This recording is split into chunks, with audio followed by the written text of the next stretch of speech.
प्रशांत है और मैं आज आपको इस वीडियो में 12वीं क्लास के सबसे इम्पोर्टेंट टॉपिक के बारे में बताऊंगा, जिसका नाम है संधारित्रों का संयोजन। यानी कि जो संधारित्र होता है उनका किस प्रकार से संयोजन किया जाता है, किस प्रकार से उनको जोड़ा जाता है। तो ये स्टार्ट करने से सबसे पहले आप जानते हैं कि किसी चीज़ को जोड़ना के क्रम दो होते हैं। एक तो आपका समांतर क्रम होता है, दूसरा आपका होता है श्रेणी क्रम होता है। एक को बोलते हैं आपको सीरीज बोलते हैं और एक आपको पैरेलल बोलते हैं। तो सबसे पहले बात करते हैं हम कि संधारित्रों का जो संयोजन होता है वो मुख्यतः किन में होता है। तो संधारित्रों का संयोजन निम्न प्रकार हो सकता है। कौन कौन से प्रकार होते हैं वो आप देखो। सबसे पहला होता है आपका सीरीज का, तो श्रेणी क्रम। और दूसरा आता है आपका समांतर क्रम, जिसको बोलते हैं पैरेलल। श्रेणी क्रम में विभव अलग अलग होता है, समांतर क्रम में विभव सेम होता है। ये आपने पढ़ा होगा सबसे पहले। तो सबसे पहले बात करते हैं हम श्रेणी क्रम की। तो श्रेणी क्रम सही है, ठीक है बच्चों। इस प्रकार के संयोजन में क्या होता है बताता हूँ आपको। सबसे पहले हम इसकी डायग्राम की बात कर लेते हैं। तो इसमें जो ये आपका पहला मान लेते हैं समांतर प्लेट को, ये आपकी जो संधारित्र है, इस पर प्लस चार्ज है। इस वाले प्लेट में क्या है आपका प्लस चार्ज है, और इसके कारण इस पर क्या आ गया आपका नेगेटिव चार्ज आ गया प्रेरण के कारण। ठीक है, ये नेगेटिव है, ये पॉजिटिव चार्ज है। ठीक है, अब इसके जो ये वाला है ना, इसका प्लस पॉजिटिव वाला, वो बैटरी के पॉजिटिव से जुड़ा हुआ है। ठीक है, बैटरी के पॉजिटिव से जुड़ा हुआ है। ठीक है, और ये इसका जो नेगेटिव है ना, वो इसके दूसरे संधारित्र इसके पास में है, उससे ही जुड़ा हुआ है। तो ये माइनस है, तो यहाँ पर क्या आ जाएगा प्रेरण के कारण, ये वापस पॉजिटिव हो जाएगा। देखो पॉजिटिव, और वापस इसी प्रेरण के कारण ये नेगेटिव हो जाएगा आपके पास। तो ये नेगेटिव आएगा, वापस वही क्रम है, दूसरा आपको संधारित्र जुड़ा हुआ है, ये इसके कारण वापस पॉजिटिव हो गया, और इसके कारण आपका प्लस पॉजिटिव चार्ज है, और इसके कारण वापस से आपका क्या हो गया, नेगेटिव हो गया। इस पर नेगेटिव चार्ज है, और ये किससे जुड़ा हुआ है, जाकर बैटरी से जुड़ा हुआ है, चूंकि नेगेटिव पार्ट से। ठीक है, तो ये आपका इस प्रकार से क्रम है, ये वोल्टेज आपका है। तो बच्चों हम जानते हैं कि जो श्रेणी क्रम में जो वोल्टेज होती है वो क्या होती है, अलग अलग होती है। तो इसका और इसके बीच का वोल्टेज यहाँ तक निकालो आप, तो ये आ जाएगा V1 आ जाएगा। दूसरा इसका और इसका वोल्टेज आप यहाँ निकालोगे, वो निकालोगे, तो वो आ जाएगा आपके पास V2 आ जाएगा। और इसका और इसका निकालोगे तो आ जाएगा V3 आ जाएगा। ठीक है, तो ये यहाँ तक आप पढ़ लो इसको। ये आपके N P को पॉइंट मान लेते हैं। तो इस प्रकार से आपका श्रेणी क्रम होता है।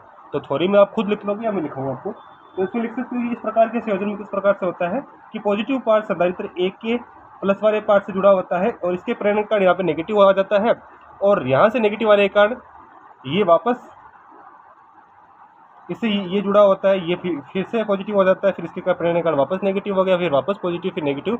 इस प्रकार से क्रम चलता रहता है आपके सामने, और ये आपका डायग्राम होगा। ठीक है, तो इसको आप शब्दों में लिख सकते हो आप। तो मैं इसको आप बताता हूँ, इसमें आपको उसके मैथमेटिक्स फॉर्मूला से लिखता है। तो ये स्टार्ट करते हैं उसके बारे में। हम बात करते हैं इसके न्यूमेरिकल पर बात करते हैं। तो न्यूमेरिकल के सबसे पहले हम इसके बारे में थोड़ा लिखेंगे कि क्या चीज़ है। तो सबसे पहले माना संधारित्र की प्रथम प्लेट, जो संधारित्र जो प्रथम प्लेट है ना, उसके बारे में ये बात कर रहा है आपको। एक मिनट, थोड़ा वीडियो क्वालिटी अच्छी कर देता हूँ, अब कुछ बच्चों को समझ में नहीं आ रहा। ठीक है, तो ये को जो आपकी जो स्रोत है ना, उससे जोड़ते हैं। एक पॉजिटिव आवेश दिया जाता है, तब प्रेरण के कारण उसकी दूसरी प्लेट के अंदर, उसकी दूसरी प्लेट के अंदर क्या हो जाता है, अंदर की सतह पर माइनस चार्ज। ठीक है, माइनस चार्ज आ जाता है। तो ये बात आप लिखोगे एग्जाम में। ठीक है, तो यहाँ से स्टार्ट होता है। तो अब हम लिखेंगे प्रत्येक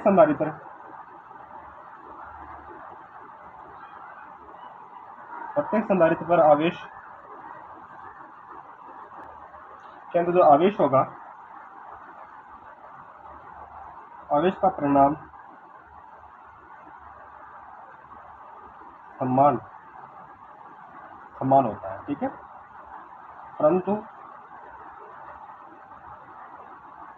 संधारित्र की धारिता अलग अलग है। ठीक है, संधारित्र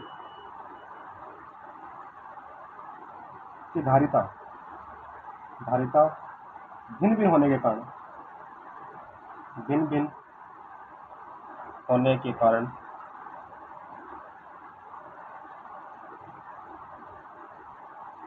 संधारित्र की प्लेटों के मध्य विभवांतर भिन्न भिन्न होता है। ठीक है, तो वो मान लेते हैं वो जो विभवांतर होता है वो अलग अलग है। तो विभवांतर क्या हो जाएगा आपके पास, माना ये क्रम से है। आज बच्चों माफ़ी चाहता हूँ, थोड़ा वीडियो क्वालिटी थोड़ी स्लो है क्योंकि आज यहाँ का मौसम थोड़ा बेहतरीन मौसम है, तो बादल आए हुए हैं, तो पूरा वीडियो आपको अंधेरा ऐसा लग रहा होगा। पूरे वीडियो क्वालिटी यहाँ से तो अच्छी है, बट रूम के हिसाब से इसमें थोड़ी दिक्कत है, तो थोड़ा मैनेज कीजिए आप इसको।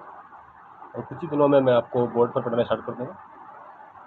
तो ये आ जाएगा आपके पास, तो V1 V2 मान लिया, तो V1 क्या हो जाएगा आपके पास Q अपॉन C1। V2 क्या आ जाएगा आपके पास Q अपॉन C2, और V3 आ जाएगा आपके पास Q अपॉन C3। ठीक है, तो V टोटल क्या हो जाएगा, V1 plus V2 plus V3 हो जाएगा ना। तो वैल्यू रखो V बराबर आपके पास क्या आ जाएगा, Q1 upon C, Q2 upon C2, Q1 upon C3। जो चीज़ कॉमन आ रही है उसको बाहर कॉमन ले लो आप, एक बार इसको ऐसे रहने दो एक बार। ठीक है, ये इतनी है, तो इसको आप इक्वेशन दे दो फर्स्ट, इक्वेशन फर्स्ट। ठीक है, तो आपके पास इक्वेशन फर्स्ट का ही क्या थी आपके पास,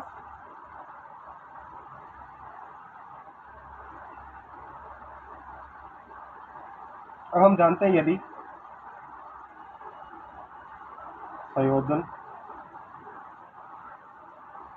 की कुल धारिता जो है, जो सीरीज क्रम में है, तो CS बोल देते हैं इसको, है तो V बराबर Q upon C। Equation number 2, C और C दोनों बराबर है, तो इक्वेशन से लिखोगे तो क्या आ जाएगा,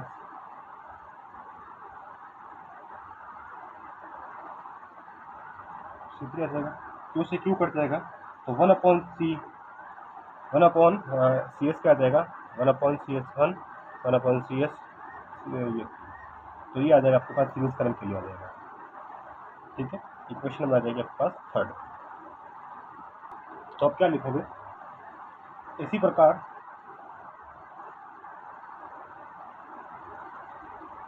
इसमें 3 संधारित्र थे, इसी प्रकार अगर आपके पास n संधारित्रों के संयोजन की तुल्य धारिता क्या आ जाएगी आपके पास, 1 अपॉन CS का आ जाएगा, 1 upon C1 C2 C3 dot dot dot CN। ठीक है, तो ये आ जाएगी आपके पास। अब इससे क्या चीज़ स्पष्ट होती है वो बताता हूँ आपको मैं। इससे एक चीज़ स्पष्ट होती है कि श्रेणी क्रम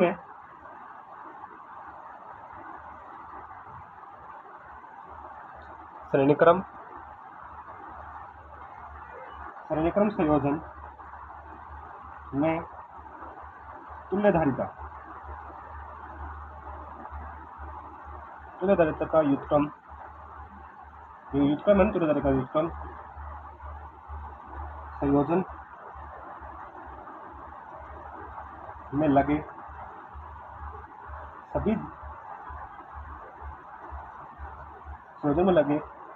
सभी संधारित्रों की अलग अलग धारिताओं के योग के बराबर होता है। ठीक है,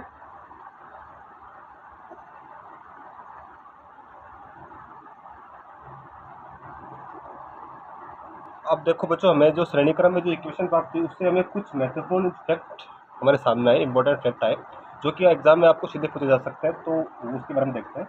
तो आपके पास क्या है, इक्वेशन वो लिख दो, 1 अपॉन CS क्या आ जाएगी आपके पास, 1 upon C1, 1 upon C2, 1 upon C3, ऐसे डॉट डॉट करती हुई आपके पास कितनी थी, CN थी। ठीक है, तो ये आपके पास आई थी इसके लिए, श्रेणी क्रम के लिए आई थी। ठीक है, अब इससे आप महत्वपूर्ण फैक्ट कौन कौन से निकालते हो, तो है महत्वपूर्ण तथ्य। सबसे पहले तथ्य क्या आता है कि विद्युत परिपथ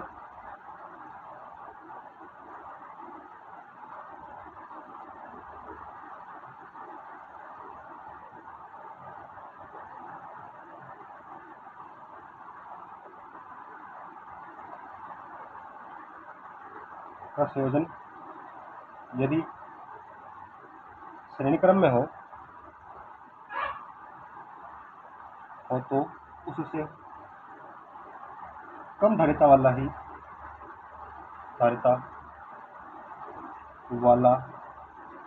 संधारित्र प्राप्त होता है। ठीक है। दूसरा क्या है कि श्रेणी क्रम में लगे सभी संधारित्रों पर आवेश का परिणाम समान होता है, चाहे वो किसी कौन सी भी धारा के क्यों ना हो। तो C1 C2 sorry Q1 Q2 Q3 dot dot है वो किसके बराबर है, A अनुपात 1 अनुपात इसी बराबर। ठीक है। तीसरा टेक्स्ट लिखोगे आप समान धारिता C के n संधारित्रों के श्रेणी क्रम संयोजन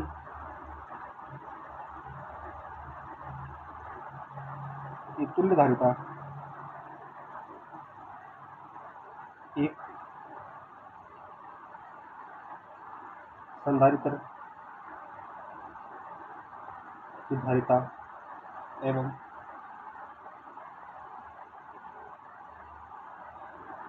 संधारित्र की संख्या के अनुपात के बराबर होती है। मतलब जो CS हो जाएगा वो आपको आ जाएगा C/n। ठीक है। अब चौथा है वो है सबसे इम्पोर्टेंट फैक्ट है कि यदि जो सीरीज में जो आपने डाले थे उसके में आप अलग अलग परिवर्तन डाल देते हैं अंदर। ठीक है। तो पहला ये हो गया, पहला ये है, दूसरा ये है, तीसरा ये है। ठीक है। तो इसका है C1 ये आपका सॉरी एक्सपायर 2 एक्सपायर 3 प्रकार से है। इसकी मोटाई T1 है, इसकी मोटाई T2 है, इसकी मोटाई T3 है। ठीक है। और इस प्रकार से ये आपका जुड़ा हुआ है और इसकी जो बीच की जो दूरी है वो आपका एक संधारित्र के बीच में आपको अलग अलग पदार्थ में डाल दिया आपने और बीच की दूरी आपको D है। ठीक है। तो इसके बारे में आप क्या लिखोगे, इसको आप अलग अलग भी कर सकते हो। ऐसे 1 2 3 हो गए। तो इसको आप इस प्रकार से ले सकते हो कि ये इस प्रकार जुड़ा है ना, ये इस प्रकार से मान सकते हो कि इस वाले में आपका आपने एक्सपायर 1 में परिवर्तन डाला है, इसमें 2 डाला है, इसमें 3 डाला है और इसकी जो मोटाई है वो T1 मोटाई है, इसकी T2 मोटाई है, इसकी T3 मोटाई है। ठीक है। ये इसका जो एरिया है वो इस प्रकार से आपका एरिया बता रखा है आपने। तो अब आप क्या लिखोगे, सीधे लिखोगे हम जानते हैं C1 क्या होता है, मैंने पिछली वाली वीडियो में बताया था, उसके बारे में आप सीधे लिखोगे। तो एक्सपायर R आई ले लो उसको और ये नोट आ जाएगा आपके पास और ये E/D। इसको D की जगह को T1 लेना है क्योंकि मोटाई कितनी है इसकी, T1 मोटाई है। इसको इक्वेशन फर्स्ट दे दो आप। दूसरी इक्वेशन क्या जाएगी आपके पास, C2 क्या आ जाएगी आपके पास, ये आ जाएगा आपके पास एक्सपायर नोट 2 आ जाएगा, एक्सपायर R2 आ जाएगा, एक्सपायर नोट आ जाएगा A और ये T2 आ जाएगा आपके पास। इसको इक्वेशन सेकंड दे दो। थर्ड इक्वेशन क्या आ जाएगी आपके पास, एक्सपायर R3 आ जाएगा, एक्सपायर नोट आपके पास आ जाएगा, A/T3 आ जाएगा। इसको इक्वेशन दे दोगे आप थर्ड। ठीक है। अब आप क्या लिखोगे, टोटल हम जानते हैं। तो क्या था, CS क्या था आपके पास, C1 C2 C3 इस प्रकार से थी ना आपके पास। तो वैल्यू पुट अप करोगे तो क्या आ जाएगा, 1/CS आ जाएगा आपके पास। कितना आ जाएगा T1, जो T ऊपर चला जाएगा, नीचे इस प्रकार से आप वैल्यू रखोगे और R1 आ जाएगा और ये 1 हो गया, ये 2 के लिए आ जाएगा आपके पास 2, A आ जाएगा 9 8 2 आ जाएगा। इसी प्रकार आपके पास थर्ड की वैल्यू आ जाएगी आपके पास, एक्सपायर नोट आ जाएगा, एक्सपायर 8 आ जाएगा। जो वैल्यू कट रही है उसको काट दो जो जो जो वैल्यू कॉन्स्टेंट उनको दोनों को बाहर निकाल दिया जाएगा, वन अपॉन सी एस आ जाएगा आपके पास। क्या क्या चीज़ कॉमन है वो बाहर ले लो। एक तो आपका ए कॉमन है, एक आपका एक्सपायर नोट कॉमन है। अंदर क्या आ जाएगा आपके पास T one expire R one T two प्रकार से आप लिखते हैं उसको जैसे आपको हो रहा है आर वन। ठीक है, तो यहाँ से आपको वैल्यू चाहिए किसकी, सी की चाहिए। तो ये क्या इसके अपॉन में है, तो ये इसको आप लिखोगे सी, आपको सी की वैल्यू, सी एस की वैल्यू चाहिए, तो अपॉन की वैल्यू तो ये ऊपर चला जाएगा आपके पास। तो ये क्या जाएगा एक्सपायर नॉट ए आ जाएगा आपके पास, और नीचे रहेगा आपके पास T one expire R one T two expire R two T third तीसरा आ जाएगा आपके पास कितना। तो ये होता है आपका कितना पैराडाइज में जब गड्ढा डाला होता है तो उसके बारे में। ठीक है, तो कोई वीडियो समझ में आए तो इस वीडियो को वापस देखिए, और मैं अब अगले वाले टॉपिक में बताऊंगा आपको टेलर क्रम है, जिसमें हम निकालते हैं इसको, जिसको पार्श्व क्रम बोलते हैं या समांतर क्रम बोलते हैं, उसमें किस प्रकार से इसका संयोजन होता है। तो बात करते हैं जो समांतर क्रम होता है उसमें किस प्रकार से संयोजन होता है। समांतर क्रम को पार्श्व क्रम भी बोलते हैं। तो इस प्रकार के संयोजन में क्या होता है बच्चों, कि जो वोल्टेज होता है वो समान होता है, और इसमें इस प्रकार से इनको जोड़ा जाता है। जैसे ये आपकी बैटरी है, ये बैटरी है, ये यहाँ से जुड़ी हुई है आपकी बैटरी, यहाँ से जुड़ी हुई। तो इसमें सबसे पहला ये संधारित्र होता है, C1 संधारित्र होता है, ये दूसरा संधारित्र होता है, ये तीसरा संधारित्र होता है। ठीक है, इससे ये वाला जुड़ा होता है, इससे ये वाला जुड़ा होता है, इससे ये वाला जुड़ा होता है। ठीक है, तीन संधारित्र लेते हैं इसमें, इस प्रकार से तीनों जुड़े होते हैं। ठीक है, इस पर क्या हो जाएगा, आपका बैटरी का जब पॉजिटिव चार्ज हो जाएगा उसको Q1 तो Q प्लस देंगे, और इसके कारण प्रेरण के कारण यहाँ नेगेटिव चार्ज हो जाएगा आपके पास। ठीक है, थोड़ी आप लिख दोगे जिस प्रकार से मैंने आपको उसमें बताई थी, श्रेणी क्रम बताई थी, उसी प्रकार इससे बनानी है। ठीक है, आपको फिर आपको क्या करना है, इस पर क्या हो जाएगा पॉजिटिव चार्ज हो जाएगा, और इसके कारण यहाँ पर नेगेटिव चार्ज हो जाएगा, वापस पॉजिटिव चार्ज हो जाएगा, इससे यहाँ पर यहाँ नेगेटिव हो जाएगा। ठीक है, इस प्रकार से ये आपका सी थर्ड ये है, ये C2 है, ये C1 है। ठीक है, तो यहाँ पे आपको पता होगा इसमें तीनों में वोल्टता क्या होगी, समान होगी। तो इस प्रकार से आपका संयोजन होता है आपका। ठीक है, अब लिखोगे आप चित्रानुसार तीन संधारित्र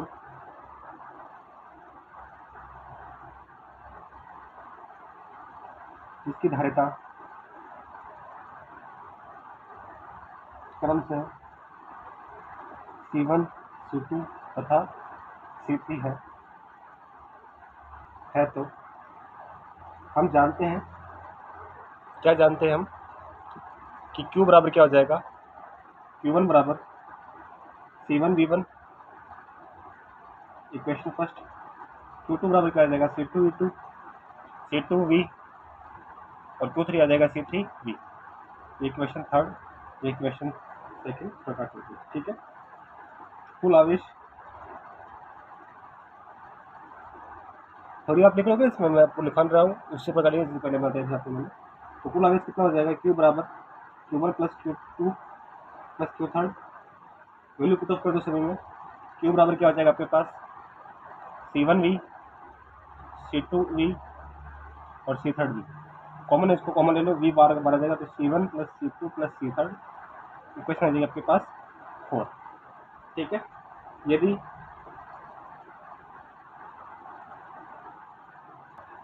यदि समांतर क्रम संयोजन की कुल धारिता Cp है तो Q बराबर ये आ जाएगी, ये भी Q उसमें क्वेश्चन 5 दे दो, दोनों बराबर हो, तो ये क्या आ जाएगा Cp V equals to V आ जाएगा C1 plus C2 plus C third, V से V कट जाएगा, तो C बराबर प्लस क्या आ जाएगा C1 plus C2 plus C third. ठीक है, यदि संधारित्र की संख्या n हो तो इसमें 3 है। अगर हम मान लेते हैं कि संधारित्र की संख्या n हो तो Cp बराबर C1 C2 C third dot dot dot Cn। ठीक है बच्चों, तो ये हो गया आपका समांतर क्रम संयोजन में ये क्या रहता है। तो अब इसको हम शब्दों में कैसे लिखेंगे वो लिख दो साथ में। संधारित्र के समांतर क्रम में संधारित्र की धारिता यानी जो कुल धारिता सभी संधारित्रों की धारिता के योगफल के बराबर होती है। ठीक है बच्चों, अब हम इसमें थोड़ा वो जिस प्रकार से मैंने आपको श्रेणीकरण के इफेक्ट बताए थे उसी प्रकार समांतराक्रम का इफेक्ट है, तो ये स्टार्ट उसको देखते हैं। अब बच्चों हम इसमें देखते हैं कि जिस प्रकार से मैंने आपको श्रेणीकरण में बताया था उसी प्रकार इसमें है, उसमें हमें कम धारिता का मिलता है, इसमें हमें अधिक धारिता का मिलता है। तो अब लिखोगे समांतर क्रम के संयोजन से हमें अधिक धारिता का क्या मिलता है, संधारित्र मिलता है। अधिक धारिता का संधारित्र मिलता है। क्या मिलता है, संधारित्र मिलता है। तो ये काफ़ी इंपॉर्टेंट लाइन हो जाती है आपके लिए, क्योंकि उसमें आपको वैसे प्रकार से आपको क्या है, एक कोई सर्किट बनाना है तो उसमें आपको कम धारिता वाला आपको संधारित्र चाहिए, तो आप क्या करोगे, उसमें आप उसको श्रेणीक्रम में जोड़ दोगे, मतलब उसको सीरीज में जोड़ दोगे। और इसमें आपको अधिक संधारित्र के लिए चाहिए तो आपको उसमें किसमें जोड़ दोगे, आप उसको समांतर क्रम में जोड़ दोगे। दूसरा बात करते हैं कि उसमें क्या था कि जो विभव होता है वो सबके लिए अलग अलग होता है, बट इसमें विभव समान होता है। तो आप लिखोगे समांतर क्रम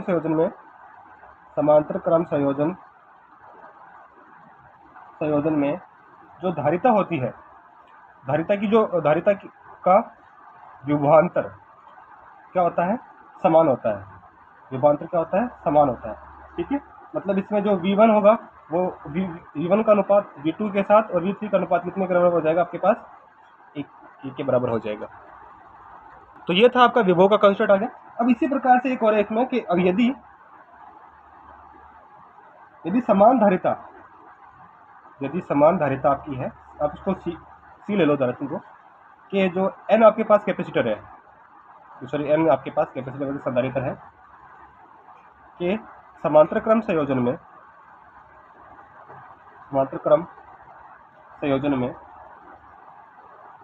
में तुल्य धारिता कितनी हो जाएगी आपके पास, तुल्य धारिता वो हो जाएगी आपके पास CP होगी, CP मतलब C पैरेलल हो गया, CP बराबर हो जाएगा NC, तो ये इसके बराबर होती है, NC बराबर।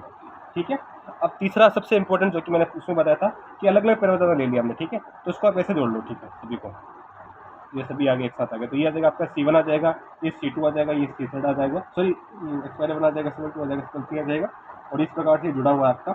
इसके पीछे जो डिस्टेंस है वो D डिस्टेंस आपको दे रखी है, या तो इसको ऐसे जोड़ दो या फिर इसका एक क्रम हो रहा है, इस प्रकार से आप जोड़ दो इसको 1 2 3, तो ये भी आपका समांतर क्रम में जुड़ गया। ठीक है, तो दोनों एक ही कॉन्सेप्ट है। ये डायग्राम बनाओ तो ये डायग्राम दोनों में एक ही चीज़ आपको फॉलो होगी। इसका जो एरिया होगा वो A1 हो जाएगा, इसका एरिया A2 हो जाएगा, और इसका एरिया कितना हो जाएगा, A3 हो जाएगा। इस प्रकार से इसको फॉर्मूला। ठीक है, उसमें था आपका क्या चेंज हो रहा था, R1 R2 R3 चेंज हो रहा था, इसमें क्या चेंज हो रहा है, आपका एरिया भी चेंज हो रहा है साथ साथ में। ठीक है, तो हम जानते हैं कैपेसिटर की जो संधारित्र की परिभाषा होती है, दो धारिता की परिभाषा वो क्या होती है, C1 बराबर क्या होता है आपके पास, एक्सपायरर R1 एक्सपायरर नोट हो गया और A1/D। ठीक है, D की जगह, क्योंकि दोनों के बीच में डिस्टेंस समान है, इसमें भी D है, इसमें D, उसमें क्या वेरिएबल चेंज हो रहा था, T वेरिएबल चेंज हो रहा था, याद रखना। इसमें A वाला वेरिएबल चेंज हो रहा है, इसमें A1 आ जाएगा, उसमें T1 था, तो ये क्या आ जाएगा, C2 आपके कितना आ जाएगा, एक्सपायरर R2 एक्सपायरर नोट A2/D, D सेम ही है दोनों के बीच में। इसी प्रकार C3 क्या आ जाएगा आपके पास, एक्सपायरर R2 एक्सपायरर नोट आ जाएगा आपके पास, और A3 आ जाएगा और D आ जाएगा। ठीक है, तो आप क्या लिखोगे, सीरीज में लिख रहे हो, सीरीज में सबको जोड़ दोगे, तो क्या लिखोगे, समांतर क्रम संयोजन में तुल्य धारिता क्या होती है समांतर क्रम में, CP बराबर क्या आ जाएगा आपके पास, C1 C2 C3 आ जाएगा, तो सभी वैल्यू वो पुटअप कर दो यहाँ पे। तो CP बराबर क्या आ जाएगा आपके पास, CP की वैल्यू आ जाएगी आपके पास, जो वैल्यू कॉन्स्टेंट उनको पहले बार लिख लो। ठीक है, तो क्या क्या कॉन्स्टेंट है इसमें, एक्सपायरर नोट कॉमन है आपका और D कॉमन है आपका, और जो चेंज वेरिएबल नहीं उनको साथ में, तो ये क्या आ जाएगा आपके पास, A1 एक्सपायरर नोट R1 आ जाएगा, A2 एक्सपायरर नोट R2 आ जाएगा, इसी प्रकार एक्सपायरर नोट R3 A आ जाएगा। ठीक है, तो ये होता है पहले क्रम में जब उनके बीच में परिवर्तन बड़ा होता है। ठीक है बच्चों, ये आपका टॉपिक था। किसी प्रकार की समस्या हो तो मुझे बता देना, कमेंट सेक्शन में बता देना। अगर वीडियो समझ में आए तो वीडियो वापस देखना। ठीक है, धन्यवाद।